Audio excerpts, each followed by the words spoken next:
Trade wars and the new trading hours.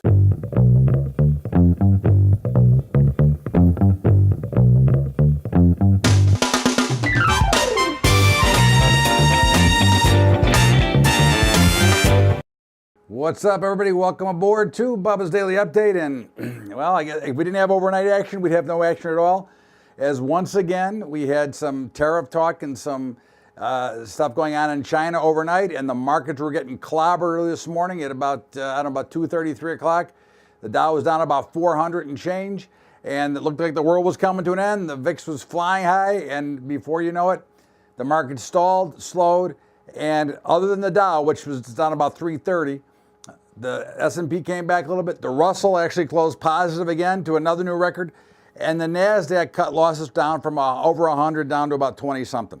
So here we go again. And again, once after about, I don't know, 10:30, 11 o'clock, the markets were like they were closed. No action. Take a look at an oil chart. If it was a heart patient, they would have called it dead. After a wild swing early, it just went flatline for the last 4 or 5 hours of the day. But this is the kind of action you can expect right now as the markets continue to decipher what's going on. The volatility was up for a while, and of course we still closed higher, but not as much as I would have liked to have seen. I thought that, again, we're not seeing much fear in this market, which is going to continue to keep volumes low and price movement low. Early price action quickly met with done. It's over. And of course, it was most likely a buying opportunity as we continue to stay on the neutral side. We saw the S&P bounce right from that support level we've been talking about. So there's no reason to get overly excited here on either side of the market.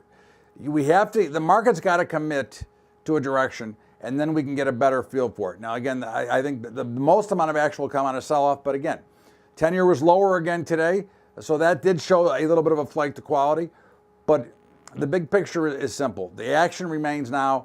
Gold continues to struggle, which you would think a fear asset might move up. Now, again, we never thought it was a fear asset. We think it's just another hard asset commodity, but many do think it's fear, so there was no fear in the gold front. There was no fear in the volatility front, other than some minor stuff going on. But again, the VIX couldn't even get to 15 based on what the action was. So we'll see how that plays out. Grain markets, that was the big spot today, and of course they were getting punished. Soybeans were down almost 50 cents. Wheat was down over 20, and corn was down about 15.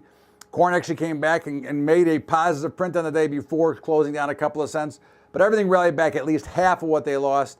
Interesting enough, hogs were much lower. Cattle closed higher on the day, which was not a total surprise. I thought that we could rally here.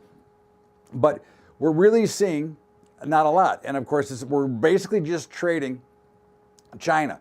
So what happens is all the people wait up to see what's happening in China when they open up at 10 or 11 Central Time, or Eastern Time, excuse me. And of course, they trade and they panic out. And then, of course, the markets, they come in. And of course, in New York, they're buying these dips. And of course, that has been the recipe so far, is to look to be a buyer of the dips. But we look to be a seller of treasury bonds. This is a rally that I think should be sold.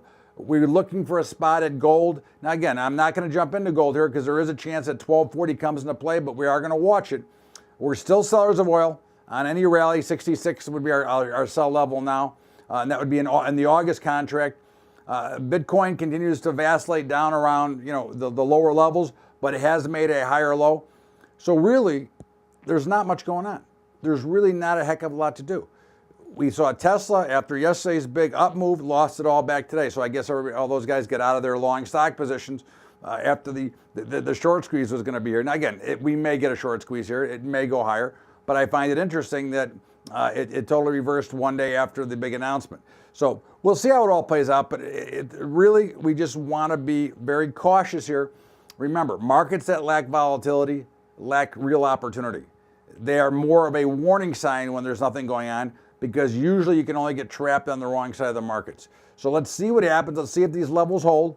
Let's see what tonight brings once again, because it's been really the overnight trade. I mean, Thursday, Friday, or actually Thursday, Sunday, Monday, we had big moves overnight and nothing the rest of the day. And each day they've managed to rally back a little bit, but not come back. Now the Dow is now down 6 days in a row. So we'll see how it all plays out. Again, not a lot to do. We're more or less sitting on the sidelines watching, trading the few things that we're talking about here. We're buyers of grains, sellers of oil, and looking for a spot to potentially buy gold. That's the way I see it. This is Bubba's Daily Update. Todd Bubba Horwitz. And of course, don't forget our high school investing program, highschoolinvesting.com. If you'd like to help us out, go to Patreon, patreon.com/Bubba Trading. And don't forget to catch the Bubba Show every day from 4 to 5 Eastern at libertytalk.fm.